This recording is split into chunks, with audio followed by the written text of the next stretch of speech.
Hey folks, Kevin here. Well, it is May 13th, 2024. I'm out in our primary forest area now. And recently, well, we've been having rain each day. It's all overcast. We're going to get some more rain today.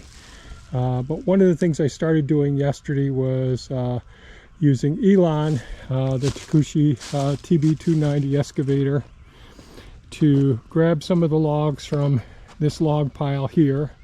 Eventually all of this log pile, as well as other piles, will end up going over there on that staging area that I put up probably a little over a month ago. But one of the challenges now, first let me say I'm blessed to have the equipment that I do have, and but this size bucket, so using a digging or excavating bucket, so this is 36 inches wide and pretty big girth on it, is depth on it as well. And I've got the thumb, which really helps out a lot. It's much easier if the logs are up higher and I can just grab a hold of them easily. Here I can get a lot of dirt in it, and it can be a challenge to get them up. So another piece of equipment would be best. Mike Morgan from Outdoor with the Morgans, instead of using a bucket, he uses a work brow rake, which is 24 inches, and so it doesn't have any capacity to hold anything, but it's good for digging and it's good for just pinch grabbing logs and all, so you can pick them up easily off the ground. So that's one thing I want to get in the future as well. But there may be something coming with sort of a tree grabber, a pincer in a sense, that could help me not just with this, but with many of the other things that I do in the forest, as well as other functions. So stay tuned for that one. What else? So yesterday I started cutting up some of this wood over here. I've got a lot to cut up, and then bring the Wolf Ridge wood splitter out here and get things split and then stacked into the IBC cages, so that we can put them up and store them. It's getting late in the season right now. It's and this has all been here for at least one full year and possibly 2 years now, when I cleared this area and did all this area as a hugelkultur pit. So that's what I'm going to be working with now. I'm going to be using my Husqvarna chainsaw. I've got two different Husqvarna chainsaws. I can move through those pretty quick, and I can it just works out better than using the Ego chainsaw. The Ego chainsaw, I'll do a lot of limbing and work when I'm working up with smaller logs and all. I did use it for a lot of the small ones here yesterday, but the Husqvarna with the increased horsepower, it works really well. The Ego has a great has a tremendous torque, and it works fantastic, but the Husqvarna seems to work real well. So time to get started. Time-lapse videography that I did here with the camera while I was doing some work with Elon, which is the excavator. It's a Takushi TB290.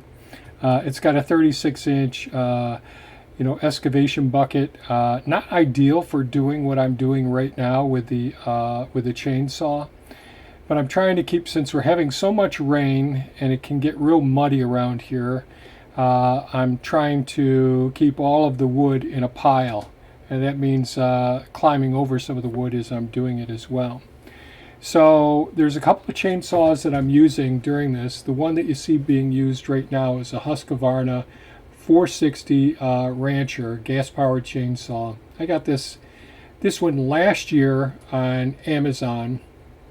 It's a a typical 2-cycle engine, 24-inch bar. That's a little bit longer than my other Husqvarna chainsaw, which you'll see in as the video proceeds here. So I also have another chainsaw, the Ego 18-inch. It's called the Ego Power CS 1804 18-inch 56-volt cordless chainsaw, and I use pretty much 5 amp hour batteries on that. Now that chainsaw gets more use per year, the Ego does, my electric chainsaw, than both of my gas-powered chainsaws, my Husqvarnas, do. However, if I'm going to be going to town here, now I'm just going to go change the fuel real quick, and it needed more fuel, and go to town and get a lot of work done in a short period of time, the Husqvarnas really do the job. As far as going around different parts of the property, taking down trees that are hangers, as long as they aren't huge ones, or all of the limbing I've got to do, the 18-inch Ego cordless battery-operated saw meets my needs very, very well. The reason that I use the 2 Husqvarna chainsaws at this point is because all of these end up being, these logs are sitting in dirt, and before I dull them to the point, when I see the little sparks flying, then I know it's I've pushed that chainsaw a bit too much, and I've gotten into too much of the dirt that's really embedded in the bark. So as you can see, as I'm cutting here and I go to get another log, I'm getting lower and lower on the pile, and it gets into the dirt.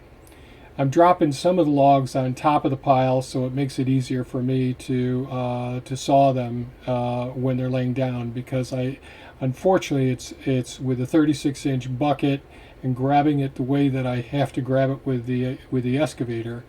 It can be challenging. There's sections that I have to end up cutting more, or cutting up after dropping the part the section of log onto the pile. But I gotta say, now I've got a couple of Makita saws. I've got an what is it? An Echo. Yes, it's an Echo from years ago. I haven't used that one in years. It's a smaller chainsaw, and I can't remember my other chainsaws right now. But I'd say these Husqvarnas have been really reliable. There's not a lot that can go wrong. On the older one that you'll see in a couple of minutes, the one with a 20-inch bar, I believe it's a 20-inch bar. That one, actually last year, when I was working over on the new property and taking down all those trees and doing a lot of cutting over there, I had the brake on it get what I thought was permanently locked. So instead of me trying to figure it out that day, I just ordered this new one. I was blessed enough that we could swing that. So this one's been working fantastic, this 24-inch bar in this one. And now as I'm getting down into the dirt here, here's where I'm going to have some sparks fly. I try to brush it off as best as I can. But in a minute or so, I'll end up switching over to the other one, the 20-inch bar. But I just wanted to explain, I have these small chainsaws that were given to me by Saker and Nitidi,